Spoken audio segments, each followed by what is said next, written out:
দ্বিতীয় ধাপে ১৫৭ উপজেলায় ভোট গ্রহণ আগামীকাল। বিভিন্ন কেন্দ্রে আজ পৌঁছে দেওয়া হচ্ছে নির্বাচনী সরঞ্জাম। রাঙামাটির লংদুতে ইউপিডিএফ এর এক সদস্য ও সমর্থককে গুলি করে হত্যার প্রতিবাদে ইউপিডিএফ এর ডাকা অর্থ দিবস অবরোধ চলছে। ঐতিহাসিক চা শ্রমিক দিবস আজ ১৯২১ সালের ২০ মে চাঁদপুরের মেঘনাঘাটে গুলি চালিয়ে নির্বিচারে চা শ্রমিকদের হত্যা করে ব্রিটিশরা।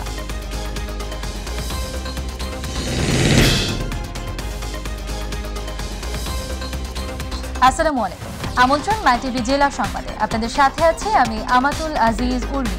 শুনছিলেন শিরোনাম, এবারে বিস্তারিত। দ্বিতীয় ধাপে ১৫৭ উপজেলায় ভোট গ্রহণ আগামীকাল। এদিন একটানা সকাল ৮টা থেকে বিকেল ৪টা পর্যন্ত ভোট গ্রহণ চলবে। এসব উপজেলায় চেয়ারম্যান, সাধারণ ভাইস চেয়ারম্যান ও সংরক্ষিত ভাইস চেয়ারম্যান পদে নির্বাচন হবে। এরই মধ্যে প্রচারণা মধ্যরাত থেকে শেষ হয়েছে। আজ থেকে কেন্দ্রে কেন্দ্রে পাঠানো হবে নির্বাচনী সরঞ্জাম। এদিকে দ্বিতীয় ধাপে ভোটের দিন সংশ্লিষ্ট এলাকায় সাধারণ ছুটি ঘোষণা করেছে সরকার। আর নির্বাচন অবাধ, সুষ্ঠু ও শান্তিপূর্ণ করার লক্ষ্যে সংশ্লিষ্ট উপজেলাগুলোতে বিজিবির ৪৫৭ প্লাটুন সদস্য মোতায়েন করা হয়েছে। এছাড়া মাঠে নেমেছে র্যাব সহ আইনশৃঙ্খলা বাহিনীর বিপুল সদস্য। দর্শক, এই মুহূর্তে ফরিদপুরের নগরকান্দা থেকে নির্বাচনী সরঞ্জাম পাঠানোর খবর জানাচ্ছেন প্রতিনিধি শফিকুল ইসলাম জনি। জি, ধন্যবাদ আপনাকে। আপনি জানেন যে রাত পোহালে অনুষ্ঠিত হতে যাচ্ছে সারা দেশের নয় ফরিদপুরের নগরকান্দায় দ্বিতীয় ধাপের উপজেলা পরিষদ নির্বাচন। তো সেই নির্বাচনকে সামনে রেখে কিন্তু এখানকার আইন শৃঙ্খলা রক্ষাকারী বাহিনীর সদস্য থেকে শুরু করে নির্বাচন কমিশন কিন্তু সব ধরনের প্রস্তুতি সম্পন্ন করেছে। আপনারা দেখছেন যে নির্বাচনকে কেন্দ্র করে যে জেলার আইন শৃঙ্খলা বাহিনীর সদস্যদের কিন্তু ব্রিফিং দেওয়া হচ্ছে। তো এরই ধারাবাহিকতা আমরা যেমনটি জেনেছি যে উপজেলা নির্বাচন কর্মকর্তা এবং উপজেলার যে রিটার্নিং অফিসার বরাবর আমি কিন্তু জানতে পেরেছি যে সেটি হচ্ছে যে এই উপজেলাতে এবছর ৬৫টি ভোট কেন্দ্রে নির্বাচন অনুষ্ঠিত হবে এবং সকল যে ভোট কেন্দ্রগুলো রয়েছে সকল ভোট কেন্দ্রগুলো কিন্তু ইতিমধ্যে প্রস্তুত রয়েছে। আমি আপনাকে একটি বিষয় জানিয়ে রাখি যে আজ দুপুর থেকেই কিন্তু সকল যে নির্বাচনী যে কেন্দ্রগুলো রয়েছে সকল কেন্দ্রে নির্বাচনী যে সরঞ্জামগুলো পাঠানো হবে। এছাড়াও আরেকটি বিষয় আপনাদেরকে জানিয়ে রাখি, সেটি হচ্ছে যে নির্বাচনের দিন সকালে এখানকার যে ব্যালট পেপারগুলো কিন্তু সব জায়গায় পৌঁছানো হবে। তো এই ছিল আমার কাছে ফরিদপুরের নগরকান্দা থেকে নির্বাচন সংক্রান্ত সর্বশেষ। জনি, আপনাকে ধন্যবাদ। চাঁদপুরে অনুষ্ঠিত দ্বিতীয় ধাপে উপজেলা পরিষদ নির্বাচনে চাঁদপুর সদর উপজেলায় কোস্টগার্ডের আওতাভুক্ত এলাকাসমূহে সুষ্ঠু নিরপেক্ষ নির্বাচনের পরিবেশ বজায় রাখতে কাজ শুরু করেছে কোস্টগার্ড। কোস্টগার্ডের ৬টি হাইস্পিড বোট যোগে মেঘনা নদীতে সার্বক্ষণিক টহল কার্যক্রম পরিচালনা করা হচ্ছে। এছাড়া ইব্রাহিমপুর ও রাজরাজেশ্বর ইউনিয়নে ২০ সদস্য বিশিষ্ট ২টি কন্টিনজেন্ট মোতায়েন করা হয়েছে। কন্টিনজেন্ট কর্তৃক চর অঞ্চলে মোটরসাইকেল যোগে সার্বক্ষণিক টহল কার্যক্রম পরিচালনা করা হবে। রাঙামাটির লংদুতে ইউপিডিএফ এর এক সদস্য ও এক সমর্থককে গুলি করে হত্যার প্রতিবাদে এবং খুনিদের গ্রেপ্তার ও শাস্তির দাবিতে United Peoples Democratic Front UPDF এর ডাকা অর্থ দিবস অবরোধ চলছে। সকাল থেকে রাঙামাটি খাগড়াছড়ি সড়কের সাপছড়ি যৌথ খামার, কুতুকছড়ি, ঘিলাছড়ি এলাকায় অবরোধের সমর্থনে আগুন জ্বালায় অবরোধকারীরা। এ সময় রাস্তায় কিছু পণ্যবাহী ট্রাক আটকা পড়ে। অবরোধের প্রভাবে সকাল থেকে রাঙামাটি চট্টগ্রাম ও রাঙামাটি খাগড়াছড়ি সড়কে বাস চলাচল বন্ধ রয়েছে। অবরোধের ফলে রাঙামাটি খাগড়াছড়ি সড়কে বেশ কিছু গাড়ি আটকে পড়ার খবর পাওয়া গেছে। সামুদ্রিক মাছের নিরাপদ প্রজনন ও উৎপাদন বাড়াতে দেশের সমুদ্র সীমায় ইলিশ সহ বিভিন্ন প্রজাতির মাছ শিকারে রবিবার মধ্যরাত থেকে নিষেধাজ্ঞা শুরু হয়েছে। মার্চ এপ্রিল ২ মাস ভোলার নদীতে ইলিশ সহ অন্যান্য মাছ শিকারে নিষেধাজ্ঞা উঠে যাওয়ার ৩ সপ্তাহ পরে আবার সামুদ্রিক মাছের নিরাপদ প্রজনন ও উৎপাদন বাড়াতে দেশের সমুদ্র সীমায় ২০ মে থেকে ২৩ জুলাই পর্যন্ত ৬৫ দিন ইলিশ সহ ৪৭৫ প্রজাতির মাছ ধরায় নিষেধাজ্ঞা শুরু হয়েছে। সাগরে মাছ ধরা বন্ধ করে ভোলার সাগর উপকূলের জেলেরা জাল, ট্রলার ও ফিশিং বোট নিয়ে সাগর থেকে ফিরেছেন নিজ খাতে। এখন জেলেরা নৌকা মেরামত, জালপোনার কাজে ব্যস্ত সময় পার করছেন।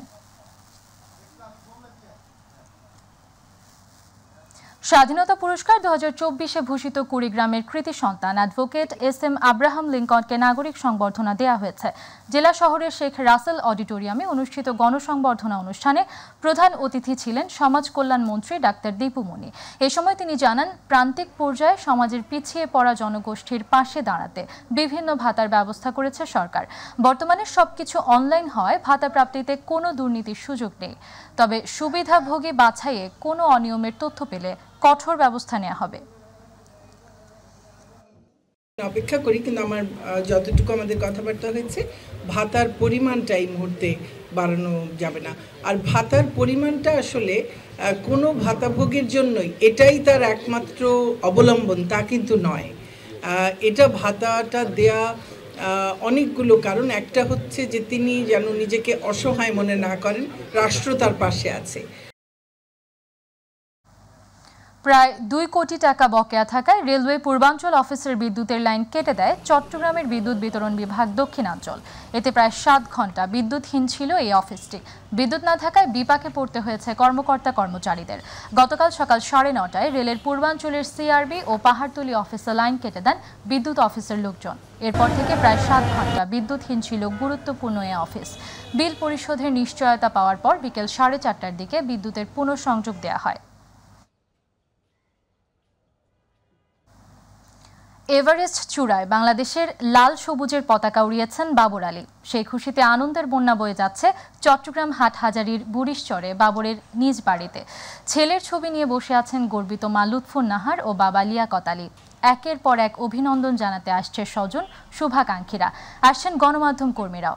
এমন চিত্র ছিল বাবর আলীর বাড়িতে। পেশায় চিকিৎসক হলেও নেশায় পর্বতারোহী, জানান বাবর আলীর মা।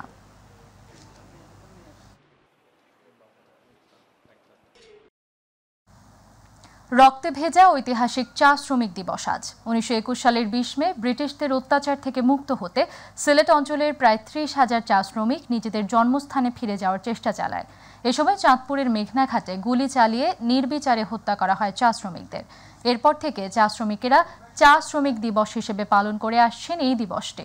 রিপোর্ট করছেন ইলিয়াস কমল।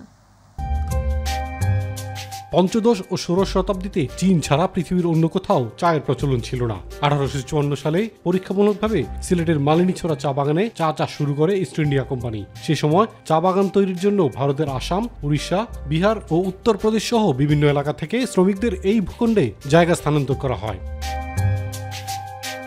গাছ হিলেগা রুপিয়া মিলেগা এমন প্রলোভনে শ্রমিকরা বাংলাদেশে এলেও তাদের ভুল ভাঙতে বেশি সময় লাগেনি। বিশাল পাহাড় পরিষ্কার করে চা বাগান করতে গিয়ে হিংস্র পশুর কবলে পড়ে প্রাণ হারিয়েছে বহু শ্রমিক। পাশাপাশি ছিল ব্রিটিশদের অত্যাচার। অব্যাহত ব্রিটিশ নির্যাতনের প্রতিবাদে তৎকালীন চা শ্রমিক নেতা পণ্ডিত গঙ্গাচরণ দীক্ষিত ও পণ্ডিত দেওরসন মূল্যকে চল বা দেশ চল আন্দোলনের ডাক দেন। 1921 সালের 20 মে সিলেট অঞ্চলের প্রায় 30,000 চা শ্রমিক সিলেট থেকে পায়ে হেঁটে চাঁদপুর মেঘনা স্টিমার ঘাটে পৌঁছান। সেদিন জাহাজে চড়ে নিজ দেশে ফিরে যেতে চাইলে ব্রিটিশ সৈনিকরা গুলি চালিয়ে শত শত চা শ্রমিককে হত্যা করে মেঘনা নদীতে ভাসিয়ে দেয়। এরপর থেকেই প্রতি বছর 20 মে চা শ্রমিক দিবস হিসেবে পালন করছে চা শ্রমিকরা। এরই মধ্যে বাংলাদেশে 165 বছরের ইতিহাসে দ্বিতীয় সর্বোচ্চ চা উৎপাদনের রেকর্ড হয়েছে।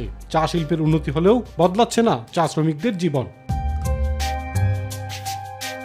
ইলিয়াস কমল, মাই টিভি। এবার আমাদের কৃষি।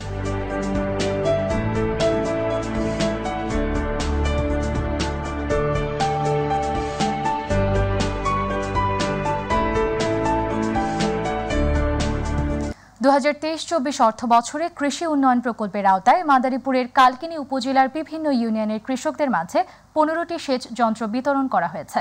কৃষি সম্প্রসারণ অধিদপ্তর কালকিনি উপজেলার উদ্যোগ সেচ যন্ত্র বিতরণ অনুষ্ঠানে সভাপতিত্ব করেন উপজেলা নির্বাহী কর্মকর্তা উত্তম কুমার দাস। বিশেষ অতিথি ছিলেন উপজেলা কৃষি কর্মকর্তা মিল্টন বিশ্বাস, উপজেলা পল্লী বিদ্যুতের DGM পঙ্কজ কুমার শিকদার সহ অন্যান্যরা।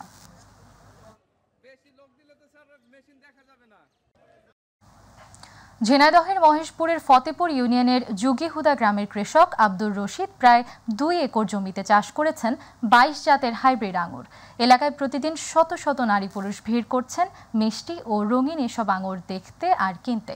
প্রতিনিধি সরওয়ার হোসেনের রিপোর্ট, জানাচ্ছেন নুসরাত শারমিন।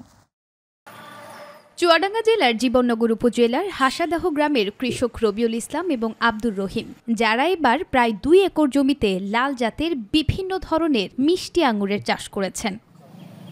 আবহাওয়া অনুকূলে থাকলে এবছর ব্যাপক ফলনের আশা করছেন আঙুর চাষিরা। আমার এই আঙুরের বাগানে দাঁড়িয়ে আছে যে আঙুরগুলোর নিচে, এই আঙুরের নাম হচ্ছে বাইকনুর, একুলো, আর পাশে আছে ব্ল্যাক ম্যাজিক, ভ্যালেজ, আরও বিভিন্ন প্রজাতির প্রায় 18-20 প্রজাতির আইটেম। খেয়ে অনেক মিষ্টাত্ব দেখছি, তো আমাদের খুব ভালো লেগেছে, আমরাও রোপণ করতে চাচ্ছি এই চারা নিতে আসছিলাম আর কি। এই চারা মানে এই জায়গার চারা খুবই ভালো। আঙুর চাষ সম্প্রসারণে সব ধরনের সহায়তা করা হচ্ছে বলে জানান কৃষি কর্মকর্তারা। আমাদের কৃষি বিভাগ, কৃষি সম্প্রসারণ অধিদপ্তর সার্বিকভাবে এই আঙুরের চাষাবাদের কলা কৌশল এবং এর রোগ বালাই দমন ব্যবস্থা এইসব বিষয়ে সার্বিক পরামর্শ প্রদান করছে এবং আমরা আশা করছি যে মহেশপুরের অন্যান্য ইউনিয়নেও এর আবাদ সম্প্রসারিত হবে ভবিষ্যতে। এবছর সব ঠিক থাকলে আগামীতে দেশের চাহিদা মিটিয়ে এখানকার সুস্বাদু আঙুর বিদেশে রপ্তানি করা হবে বলে মনে করছেন সংশ্লিষ্টরা। নুসরাত শারমিন, মাই টিভি নিউজ। যশোরে মহা ধুমধামে বিয়ে হলো 50 তরুণ তরুণীর, যাদের কাছে এই আয়োজন ছিল স্বপ্নের মতো। তাদের সেই স্বপ্নই পূরণ করলো শারজাহ চ্যারিটি ইন্টারন্যাশনাল ফাউন্ডেশন। যশোরের গাজীর দরগাহ কুয়েত ইসলামিক ইয়াতিমখানা কমপ্লেক্সে জাঁকজমকপূর্ণ আয়োজনের মধ্য দিয়ে বিবাহ বন্ধনে আবদ্ধ হয়েছে এতিম ও অসচ্ছল পরিবারের 50 তরুণ তরুণীরা। শুধু তাই নয়, বিয়েতে প্রত্যেক দম্পতি পেয়েছে ঘর সাজানোর উপহারও। বিয়ের পাশাপাশি তাদের নগদ টাকা, সেলাই মেশিন, ভ্যান গাড়ি, রান্নার চুলা সহ সংসার সাজানোর সরঞ্জামও দেওয়া হয়েছে।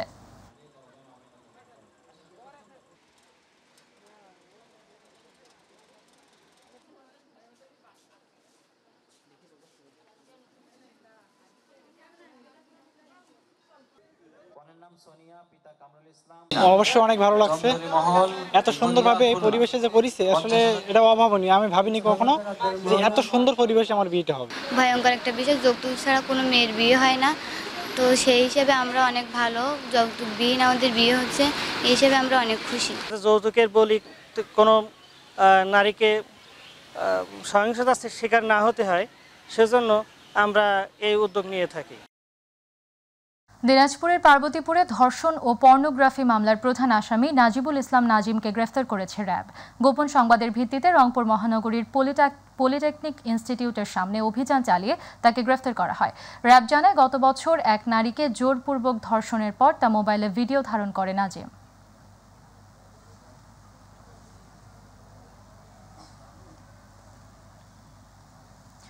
চট্টগ্রাম নগরীর আখতারুজ্জামান ফ্লাইওভারে আব্দুল মালিক নামে এক প্রবাসীর কাছ থেকে স্বর্ণ ছিনিয়ে নেওয়ার ঘটনায় খুলশী থানার উপপরিদর্শক এসআই আমিনুল ইসলামকে গ্রেপ্তার করা হয়েছে।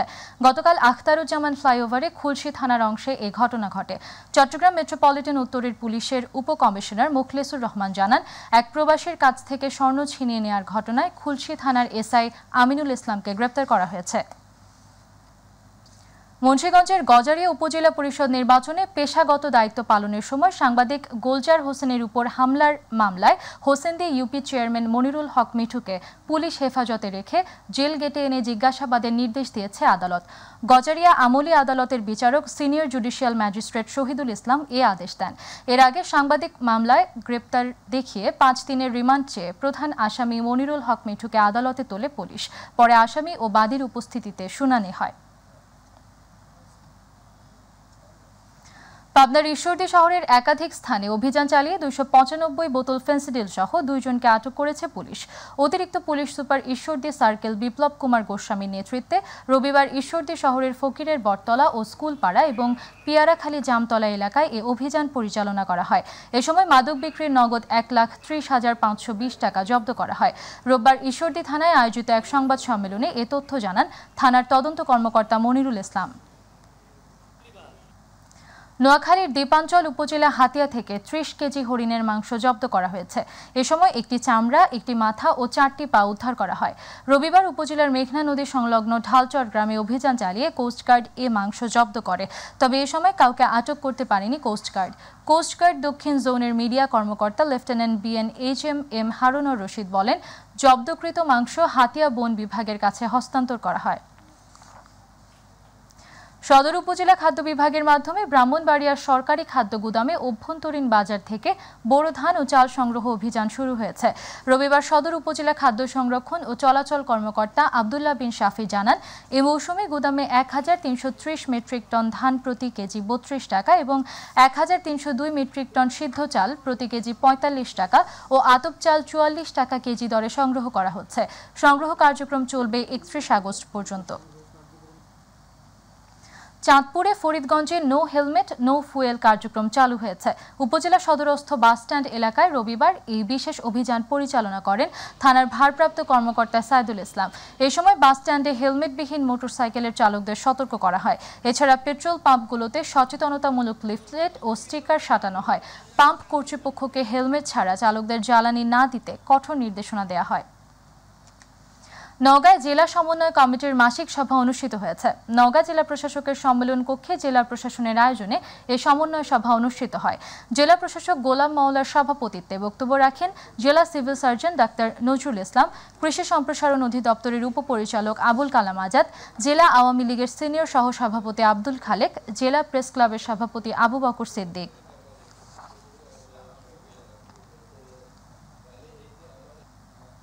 স্বাধীনতা চিকিৎসক পরিষদ সাচিব রাজশাহী, চাঁপাইনবাবগঞ্জ, নাটোর ও নওগাঁ জেলার সম্মেলন অনুষ্ঠিত হয়েছে।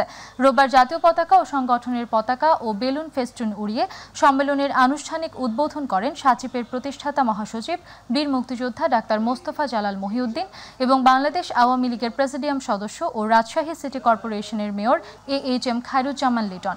সাচিব রাজশাহী জেলার সভাপতি অধ্যাপক ডাক্তার চিন্ময় কান্তি দাসের সভাপতিত্বে সম্মেলনে বিশেষ অতিথি হিসেবে বক্তব্য দেন সাচিব কেন্দ্রীয় কমিটির মহাসচিব অধ্যাপক ডাক্তার মোহাম্মদ কামরুল হাসান মিলন।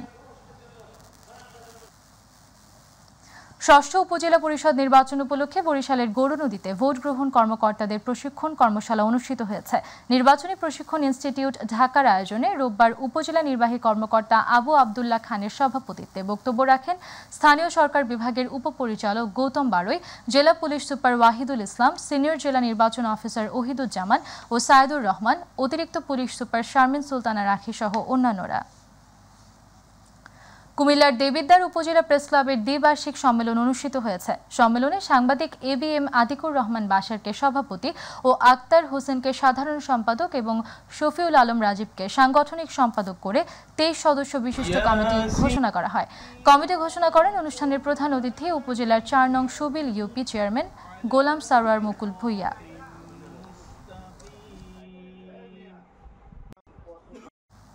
গাজীপুরের কাপাসিয়া ক্যামব্রিজ ল্যাবরেটরি স্কুলের প্রতিষ্ঠাতা মিজানুর রহমান মাস্টারের বিরুদ্ধে মিথ্যা ষড়যন্ত্র, অপপ্রচার ও অপবাদকারী নারীর বিচারের দাবিতে মানববন্ধন অনুষ্ঠিত হয়েছে। উপজেলার সদরে স্কুলের প্রাক্তন ও বর্তমান শিক্ষার্থী, অভিভাবক ও এলাকাবাসীর উদ্যোগে মানববন্ধন অনুষ্ঠিত হয়। এ সময় উপস্থিত শিক্ষার্থী, অভিভাবক, এলাকাবাসী মিথ্যা ষড়যন্ত্রকারী নারীকে আইনের আওতায় এনে কঠোর শাস্তির দাবি জানান।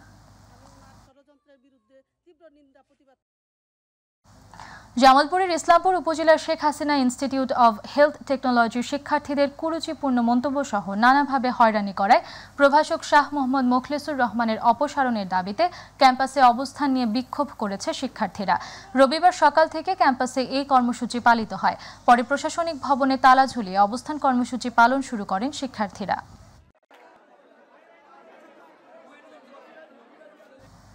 বান্দরবানের রুমা ও থানচি উপজেলায় কুকিচিন ন্যাশনাল ফ্রন্ট KNF এর ব্যাংক ডাকাতি ও সরকারি অস্ত্র লুটের ঘটনায় প্রতিবাদ জানিয়ে বান্দরবান শহরে মানববন্ধন করেছে সাধারণ বম জনগোষ্ঠী। রবিবার জেলা শহরের উজানিপাড়ার ইভানজেলিক্যাল খ্রিস্টিয়ান চার্চ প্রাঙ্গণে ক্ষুদ্র নৃগোষ্ঠীর বম সম্প্রদায়ের সাধারণ জনগণের আয়োজনে মানববন্ধন অনুষ্ঠিত হয়। মানববন্ধনে ব্যানার ও বিভিন্ন প্ল্যাকার্ড হাতে বম সম্প্রদায়ের বিভিন্ন শ্রেণীর পেশার জনগণ অংশ নেন।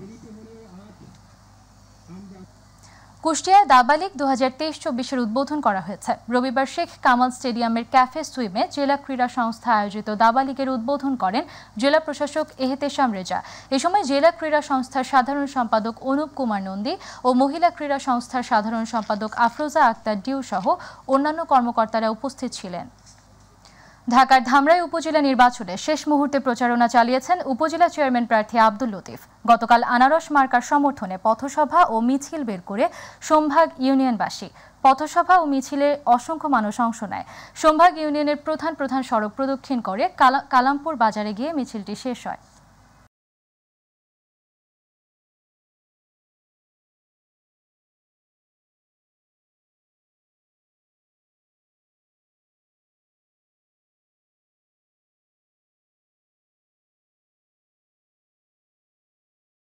সংবাদের শেষ প্রান্তে আমরা যাবার আগে আরো একবার জানিয়ে দিচ্ছি সংবাদ শিরোনাম।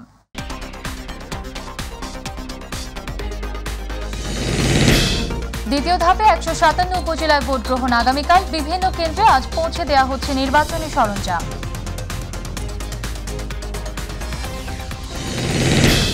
রাঙ্গামাটির লংদুতে ইউপিডিএফ এর এক সদস্য সমর্থককে গুলি করে হত্যার প্রতিবাদে ইউপিডিএফ এর ডাকা অর্ধ দিবস অবরোধ চলছে।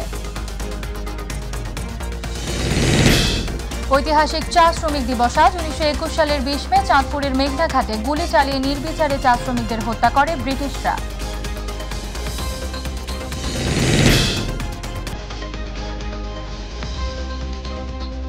দর্শক সঙ্গে থাকার জন্য ধন্যবাদ। দেশের ইউটিউবে মাইটিভি সংবাদ পেতে ভিজিট করুন youtube/mytv নিউজ এবং আমাদের অনুষ্ঠান দেখতে ভিজিট করুন youtube/mytv বাংলা, facebook/mytv বাংলা। পরবর্তী সংবাদ দেখার আমন্ত্রণ জানিয়ে বিদায় নিচ্ছি। আল্লাহ হাফিজ।